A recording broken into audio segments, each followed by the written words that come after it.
What could possibly be better than a Toyota Supra video? A Toyota Supra comparison. Kapow! That's right, we're comparing the reborn Toyota Supra with the much cheaper Honda Civic Type R. Would a Porsche Cayman, BMW Z, or some sort of Mustang have made more sense? Sure, but illogical choices tend to be the fun ones, don't they? And even though this is an unfair fight, we thought it might be fun to pit a slightly more than 300 horsepower rear-drive Japanese performance legend against a slightly more than 300 horsepower front-drive Japanese performance icon. All right, let's level set. We've made enough Honda Civic Type R videos that we're not going to rehash all the details, but the quick gist is that atop a humble Civic hatchback foundation, the Type R adds an extensively revised suspension, free-mode adaptive dampers, Continental Summer Performance tires, and a limited slip differential to ably apportion power between the front tires from that turbocharged 2-liter engine under the hood. Here's the curb weight, here's the base price. Lynn, tell them about that Supra. The Supra is powered by a BMW-sourced 3-liter inline-six that's got a twin-scrolled turbocharger. Weighing in at 3,397 pounds, it makes some pretty solid power numbers. Controversy initially swirled around this supercar within the enthusiast community for various reasons, one of the biggest being it isn't offered with a manual transmission.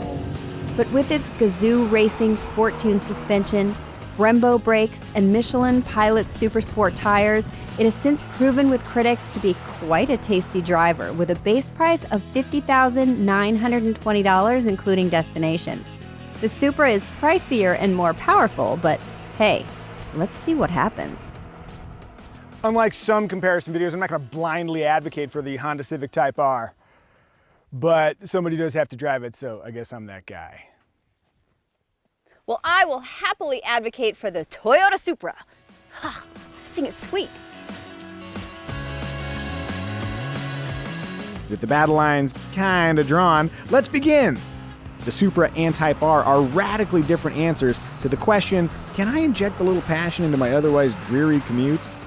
Yesterday I drove the Supra my almost 60-mile commute home, and while my bum had a little bit of fatigue, it wasn't a completely horrendous experience. The seats are firm, but they're comfortable. They adjust a bunch of different ways that fit my 5'5" frame pretty nicely.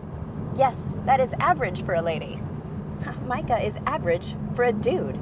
Yeah, average like a fox.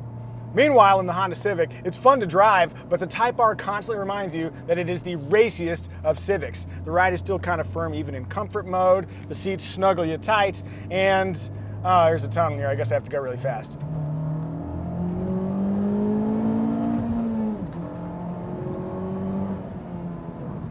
And the exhaust has this meaty thrum that kind of sounds like a teenage boy making his voice sound deeper than it actually is.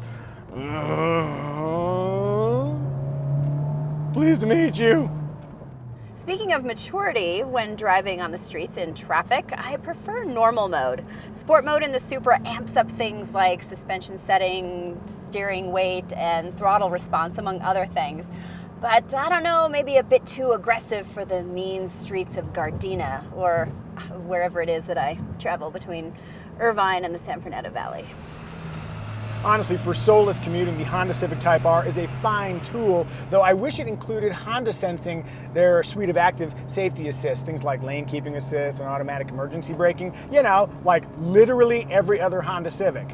On that note, I will say I am really appreciative of the Supra's safety features, including blind spot warning, because the B-pillar on this thing is ginormous. But if you do get into trouble, the Supra's quick acceleration will get you out of a jam.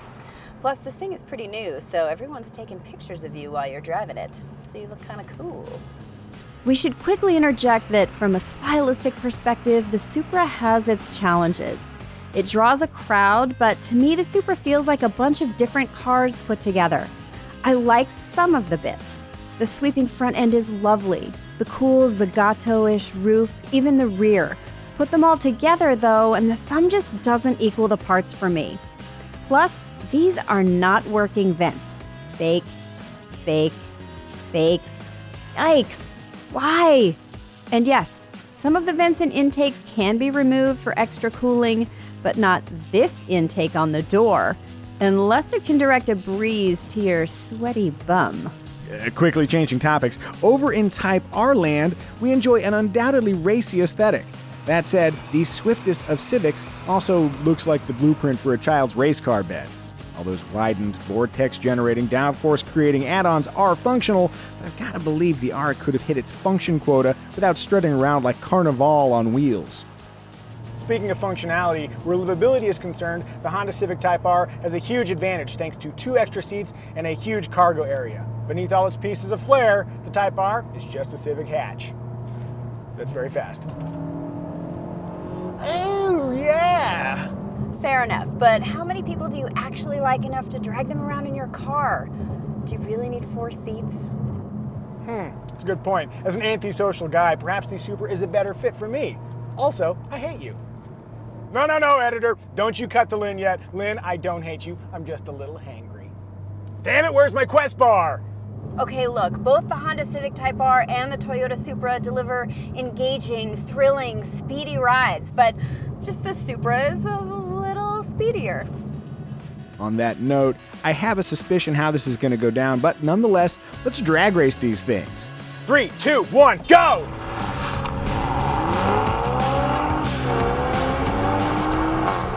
Well, no surprises there.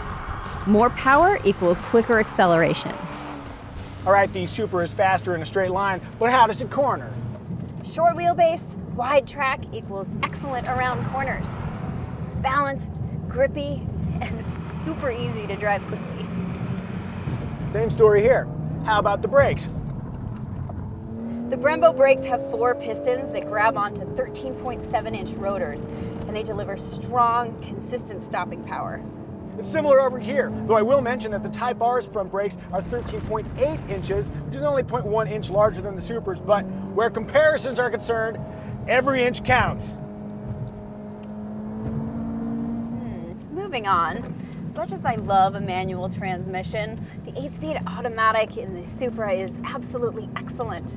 The shifts are quick and crisp, and so are the throws from the paddle shifters, making this transmission a very logical, if not a little less engaging partner to a brilliant inline 6.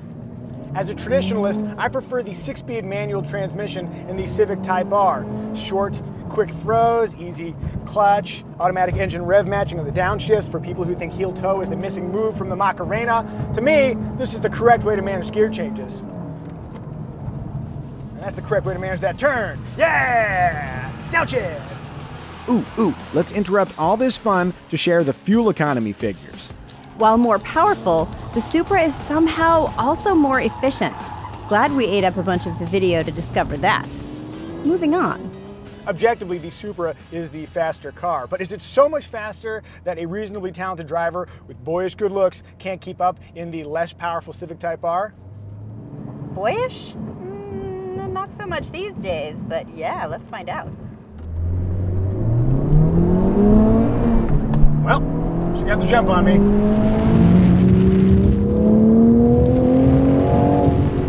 So coming onto this main straight here, she's gonna have a real advantage. I'll have to catch her over the crest where guts reign supreme.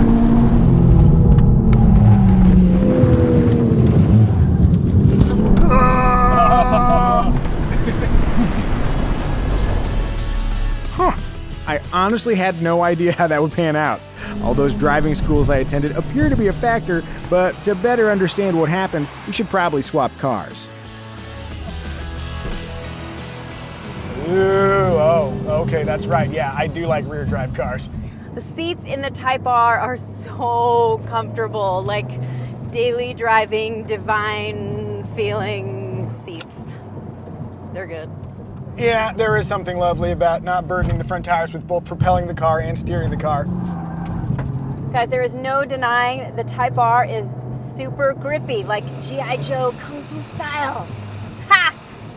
As much as I love a manual transmission, and the one on the Type R is so good, I gotta tell you, track driving, man, I am kind of getting a little spoiled with an automatic. It's so much faster, there's less to think about. That means faster track times. Ooh. All right, let's see if she'll dance.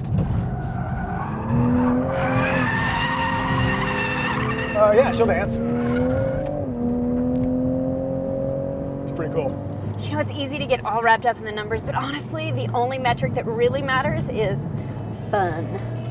Realistically, if you are shopping for an absurdly styled Japanese performance car, you already know what you want. But just in case you're undecided, consider the following.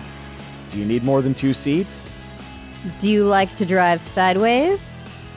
Do you dig flashy boy racer styling? Or would you rather sport non-functional intakes and vents? Are you content with merely quick acceleration? Or do you demand really quick acceleration? You like the idea of driving a simple car that's been radically tuned? Or do you favor a thoroughbred engineered from birth to deliver deeply intoxicating speed? How do you feel about automatic transmissions? Above all, what's your budget? And are you willing to part with nearly $14,000 for an extra 29 horsepower and 70 pound-feet of torque? Answer all of these questions, and you'll know which of these cars is the right one for you. Budgetary constraints aside, honestly, there is no wrong answer. I'm a Pisces. I would never be able to pick. Whether you choose the zaniest of Honda Civics or the rear-drive brilliance of the Toyota Supra, your automotive life is going to radiate fun. Enjoy.